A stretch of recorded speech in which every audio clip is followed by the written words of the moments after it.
नमस्कार. सिम्पली सविता व्लॉग्समध्ये आपलं स्वागत करत आहे. आज सुद्धा सगळं आवरून झालेलं आहे, प्रिंटआउट रेडी आहेत आणि आता चालली आहे ऑफिसला. बऱ्याच गोष्टी तुमच्याशी शेअर करायच्या आहेत. माझ्या आयुष्यात दुसरं कोणी का नाहीये किंवा त्याच्या पाठीमागे काय कथा आहे, हळूहळू तुम्हाला मी सांगेनच. आमचं कुटुंब देखील खूप छान होतं. आई बाबा, माझे 2 भाऊ आणि मी सर्वात मोठी. आता तुम्ही पाहत असाल तर घरामध्ये फक्त मी आणि आई अशा दोघीच असतो. बाकीचे 3 जण कुठे गेले. आमच्या आयुष्यातल्या त्या सर्वात वेदनादायक आठवणी आहेत. मी हळूहळू तुमच्याबरोबर त्या शेअर करणारच आहे. आज मी माझ्या एका भावाची गोष्ट तुमच्यासमोर शेअर करणार आहे. अतिशय वेदनादायक आठवणी आहेत त्या, पण मला ते शेअर करायचे. व्हिडिओतले काही प्रसंग दाखवण्यासाठी मी AI व्हिज्युअलचा वापर करत आहे, कारण त्या काळात आमच्याकडे काहीच नव्हतं. ना कॅमेरा, ना मोबाईल, काहीच नाही.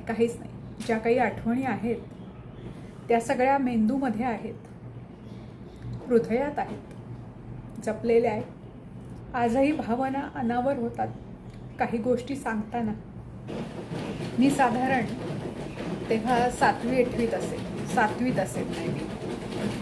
आणि आमचं सारं कुटुंब म्हणजे मी, माझा भाऊ, आई बाबा, आम्ही सगळेजण बाबांच्या अनेक ठिकाणी बदल्या व्हायच्या.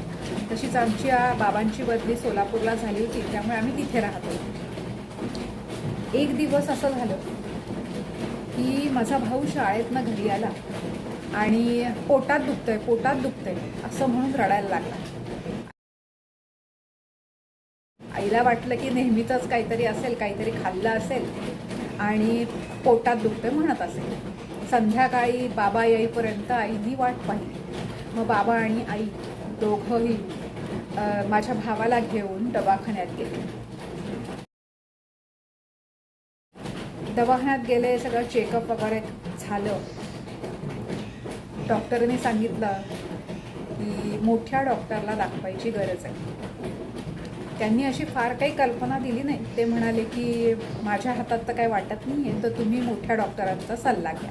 म्हणून मग काय करायचं आता. सोलापूरमध्ये तर आम्ही सगळे नवखेच होतो. आमचं मूळ गाव पुणं.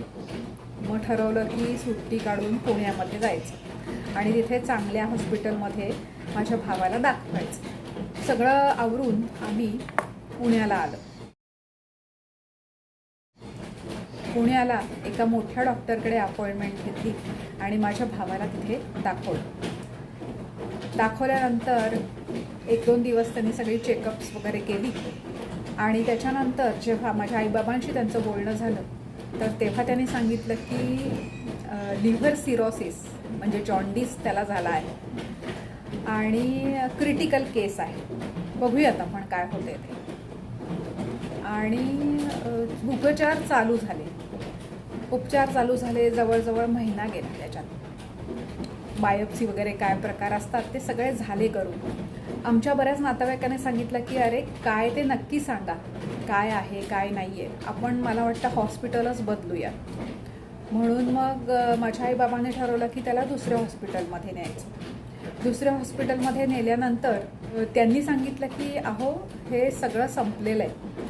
फार तर 2-3 दिवसाचा खेळ आहे, म्हणजे 2-3 दिवस हा जगेल. त्या काळामध्ये त्याचं असं पोट मोठं झालं होतं. त्याला जलोदर पण झालेला होता. फार कठीण अवस्था होती त्यावेळेस सगळ्यांचीच. आणि त्यांनी सांगितल्याप्रमाणे लिटरली 1-2-3 दिवसातच त्याचा मृत्यू झाला. माझ्या आयुष्यातला हा प्रसंग की आपल्या एखाद्या जवळच्या व्यक्तीचा मृत्यू होणे किंवा मृत्यू म्हणजे काय हे पण मला निश्चित माहीत पण नव्हतं. लहान होते मी तशी. 7वीत मी तुम्हाला म्हटलं, 6वी-7वीत होते. आणि अचानक आपल्याबरोबरचा खेळणारा आपला भाऊ नाहीसा होणे ही खूप मोठी दुर्दैवी घटना आहे. आजही मन भरून येतं. आणि तुम्हाला सांगते त्या क्षणापासून मी मोठी झाले म्हणजे मॅच्युअर झाले. मला समजलं की जीवनामधलं हे एक सत्य आहे. अशा घटना घडतच असतात. कोणी समजून सांगणारही नव्हतं. मी जे काय आहे ते पाहिलं डोळ्यांनी. आईबाबांचं दुःखही मला दिसत होतं. काय करणार, मी स्वतःला सावरलं. हा एक प्रसंग जो माझ्या आयुष्यातला अतिशय दुःखदायक प्रसंग होता. आपल्याला आपल्या जवळच्या माणसाला गमावणे. आता माझ्याच आयुष्यात असं नाही तर अनेकांच्या आयुष्यात अशा घटना घडतच असतात. आणि इतक्यातच थांबलं नव्हतं. ही आयुष्यात घडलेली पहिली घटना.